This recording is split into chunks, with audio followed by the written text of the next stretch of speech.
So I'm here with Paul McEldon. How you doing, Paul? I'm super, thank you, Leon. Yourself? Yeah, brilliant. And it's great. We caught up on social media last week and have been having a really good one-to-one this afternoon. Paul, do you just want to tell people out there in FORE Business Land what it is you do? Because it's a very exciting new concept. I know you've been talking with Sean about it. So floor's yours for a couple of minutes. Okay, wonderful. Well, what we are in effect is a communication tool for the golf industry, but not the golf industry in as much as just business. One of our strap lines is we connect golfers to golf clubs and golfers to golfers. So I know a lot of golfers use generic social media, so Facebook, Twitter, LinkedIn, and all of those, and they've really served their purpose well. But we conducted an awful lot of research before we went into clubfacegolf.com and asked golfers, what do you use social media for? What social media are you using? And how do you use it? And one of the things that struck us was a lot of them weren't using generic social media. It was either seen as for the kids, or quite frankly, they really didn't care what somebody fed their cat for breakfast this morning. But what they were happy to do was talk about a concept where they could be in an environment with like-minded people with the same interest groups.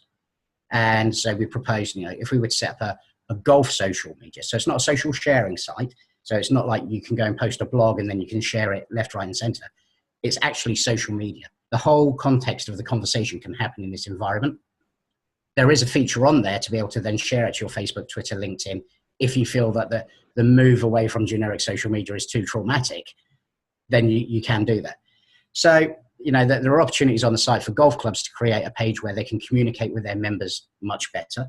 One of the things we found in our research was that communication at golf clubs was just shocking. It was either a notice board or a newsletter once a month or word of mouth they relied on. So we set about working out how we can get golf clubs to communicate better with their members. So as part of their page, they can send push notifications to their members. They can create separate admins. So for instance, the greenkeeper goes out in the morning, checks the greens, the ninth's being torn up by foxes. So he puts a temporary green in. He can send a push notification from his phone to all members of that club. So nobody's disappointed when they turn up at the club because they didn't know about that. We all know golf pros in pro shops get hassled every morning when there's bad news to deliver about what's happening at the golf club. So that's where it works for golf clubs. For golfers, it just puts you in an environment where you can talk to your fellow golfers about something they have an equal passion about. And obviously the conversation spreads out a bit further than golf, and that's perfectly fine. But you're in an environment with like-minded individuals. Yeah. Well, like I say, when we were having our one-to-one, it was interesting. You saying all these different ideas of how you connect golfers up and the clubs. And just as an example, one of the ones that I remembered from when we were chatting was somebody might be out there playing in an evening in the spring or the summer, twilight, they're out there on their own. And instead of that, they could have potentially looked at a whole network of people within that area, maybe a 50-mile radius, and being able to put out a post saying, who wants to play golf this evening? Who play 9 holes? Yeah, I think I said to you when the original idea came about, I was a member of a club that's local to me. I won't name them. And 6 of my friends joined at the same time. And it was a Wednesday afternoon. My wife was off with a baby, wherever wives and babies go. My friends were all at work, and I wanted to play golf that afternoon.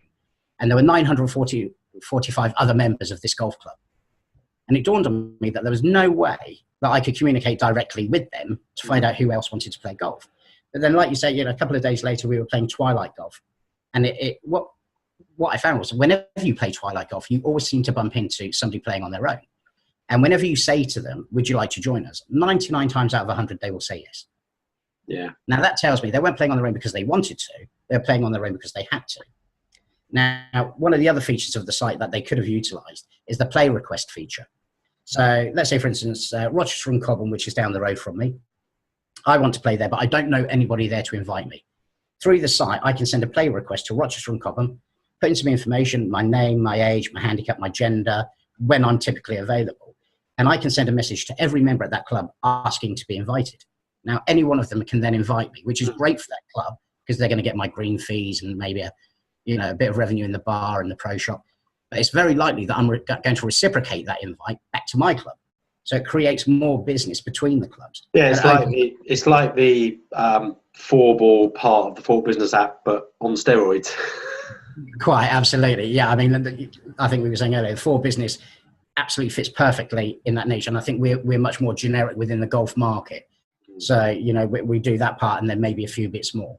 Yeah, getting the clubs involved, etc. Well, look, it's been absolutely brilliant having this, and I know you may, when this video goes out, have already come on board as a FORE member. When we're talking, I know you're just about to join as a member, which is great. And yeah, it looks like potentially exciting times ahead. Just briefly, who are you looking to meet?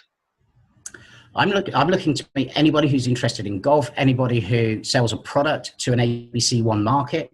You know, our platform is absolutely ideal for that. I mean, I don't think there's a business that exists that doesn't want to sell a product to an ABC1 market. So but the people I want to meet are vast and varied. And I'm also looking for people whose interest in golf is such that they want to talk about it in a like-minded environment. Brilliant. Well, very succinct in a nutshell. So those of you out there in FORE Business Land might know somebody you can hook up with Paul, and I know we're all looking forward to welcoming you officially to the network if you're not already in there already. Well, I'm very excited. Brilliant. Cheers, Paul. Thank you, Leon.